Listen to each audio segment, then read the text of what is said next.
Hello and welcome to our first episode of Voices of BlueScope for 2022. On the podcast, we meet the people who work behind the scenes at BlueScope to create strength every day. To kick things off this year, we're pleased to present a special interview at the Port Kembla Steelworks in Australia with Dave Bell, our retiring General Manager, Manufacturing.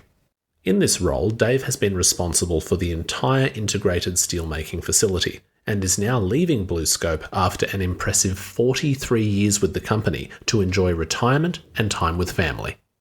Since starting at BlueScope, Dave has worked in a range of operational and managerial roles, leading various projects that have been significant not only for the Illawarra region in New South Wales, but for our industry Australia-wide.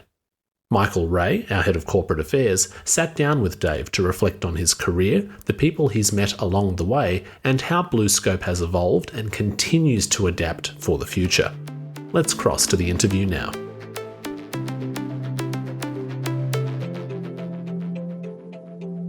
Well, hi, Michael Reay here, Head of BlueScope's Corporate Affairs, and I'm here in Port Kembla with our special guest today, who's retiring, Dave Bell. Welcome, Dave.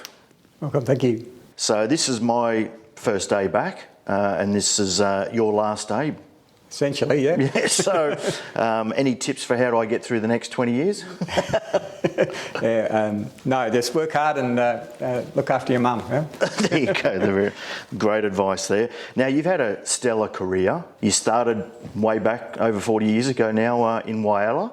Tell us a little bit about that and your journey to Port Kembla. I was a trainee in Whyalla, trainee metallurgist they were called in those days, and got to do a whole lot of different jobs. Things were different then, a lot of manual work, and did a lot of things there as well. But ended up being in customer technical service and the marketing department, and had the opportunity to come to Port Kembla at the welded beam plant. A little birdie tells me you're pretty good on the photocopier too. Yeah, one of those early jobs was the photocopy guy. Yeah. Interesting, isn't it? And from there, how did the journey get to eventually to Port Kembla and where you've been for a while now? Like I say, I was lucky enough to take the opportunity to come to Welded Products Plant, which was a greenfield site then, and actually reported to Whyalla, so it was a customer of the steelworks here. Right, yep. Small business, great opportunity, had its own P&L. You know, we worked hard as a team. It was a great experience with I don't know, starting a new business almost. It was fantastic. And over this 40-year journey, what's the biggest change that you've seen or witnessed? I think the automation, yep, digitisation, the improvement in the environment, and then the workforce. The workforce was male dominated then. You were unusual to see a lady out on the operating floor. You know, there were some, but it was unusual. Nowadays, you don't even blink an eye. It's just common. It's normal, right? It's how it should be. No, it's been a big change, that's for sure. Now, many people may not understand what your role is, but GM Manufacturing, it's a big role. It's not just the steelworks here. It's, you know, the big sites that we've got around the country like Western Port and the service centres and all our freight and logistics and innovation labs, all those things. So it's a big role. How does one cope with all that and manage that on a day-to-day basis? A lot of great people in the business, as you described it. Technology helps nowadays, and able to do things remotely. Knowing lots of people, having the opportunity before the lockdowns and the travel restrictions, being able to go and understand them all. But it's mainly the great people. Like, at the end of the day, general manager doesn't really do much. He's just Sounds like a great job, actually, doesn't it? Now, in the steel game, it's an up and down cyclical industry. You've had some tough times.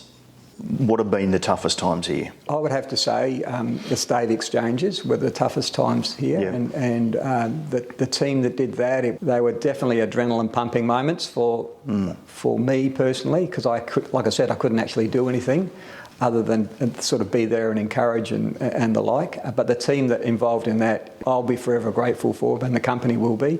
And then 2015, you know, there was another.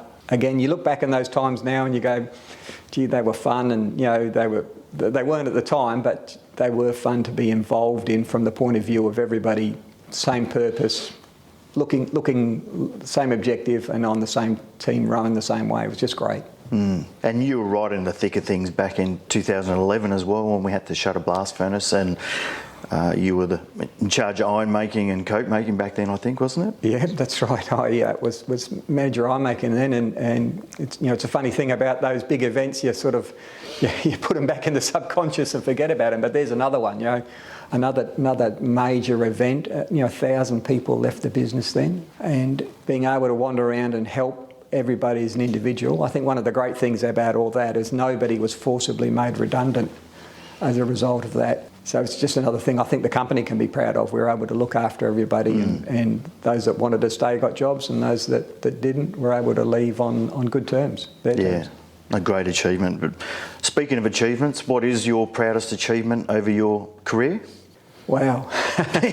Tough question, but... I think being able to be in the heart of the business when we were going through the stave exchanges, doing those stave exchanges, they were new technology. We didn't know what we were going to do. There wasn't a solution. We didn't buy anything to come in. It was all ingenuity from the team involved in that, and the same group of people, the same individuals, all pulling together. So, eternal respect to all those people. That's sort of my proudest moment, I think. Yeah, that's great. And you and I have been through a few of those big issues, and when Dave rings me these days, he says, "It's no drama, it's all good." Which just puts me at ease, which is great. But that sort of shows the period that we have been through over many years.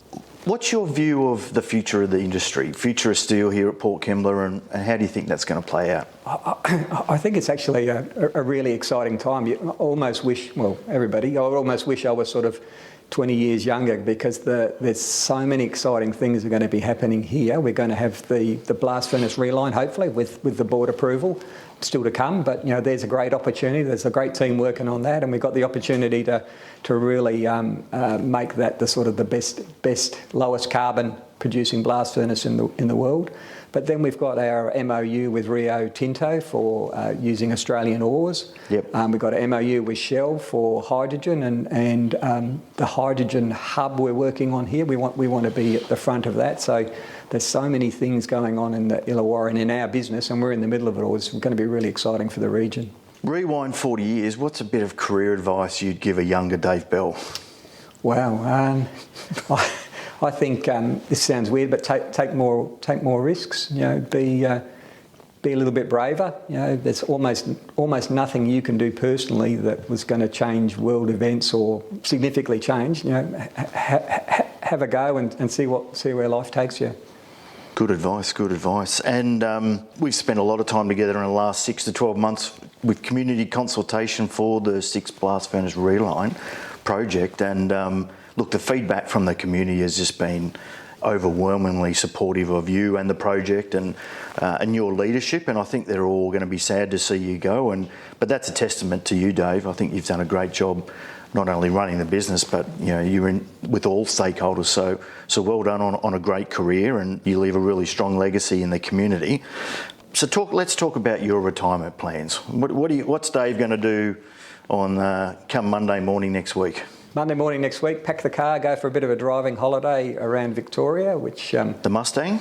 Not the Mustang, no. The family car. Family car, yeah. So that'll be fun, and I'm hoping I can getting into Victoria is harder than getting out, so hopefully I can get across the border and before it gets locked down. But do that, and then I'm really, really hoping I'll be able to spend more time on my same passion as yours, Michael, playing guitar and actually learning how to be half decent at it.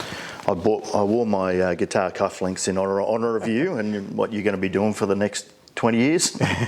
So we'll have to get you back and have a jam and yeah, that'd be fabulous. See how it's going, which is great. So is there any parting words you would have for our employees? I mean, you've got a big stack of them, probably half of ASP employees work for you. What's your message to them? With the virus and being unable to travel, I would have loved to come around and say goodbye to as many people as possible, and I just would like to thank everybody that has that I've ever worked with, ever met, been involved within this fabulous industry and this sort of fabulous company that we all work for. I've got 40 odd years. I thanked a few people recently for they had 50 years service. It's a great company to work for, and it's been my passion over many years, and I know I'm going to miss it. I'm going to miss everybody. So thank you very much. Yeah.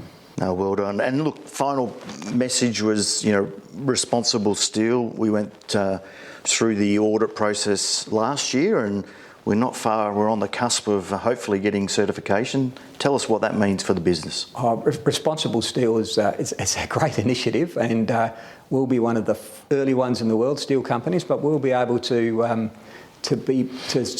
stamp our product much the same as you might see. Sustainably sourced wood, or like in Bunnings or furniture.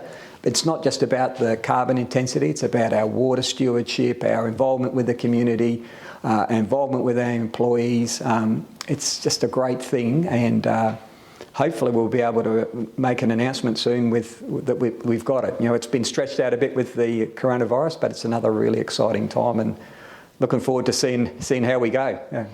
Well, you've been a big part of that, so we'll get you back. And as you know, BlueScope's a bit like Hotel California. You can check out, but you can never leave. So I'm sure we'll be seeing you down the track. And look, your son Steve, who works here as well, he's really hoping that your retirement is full-time, babysitting the grandkids, I think.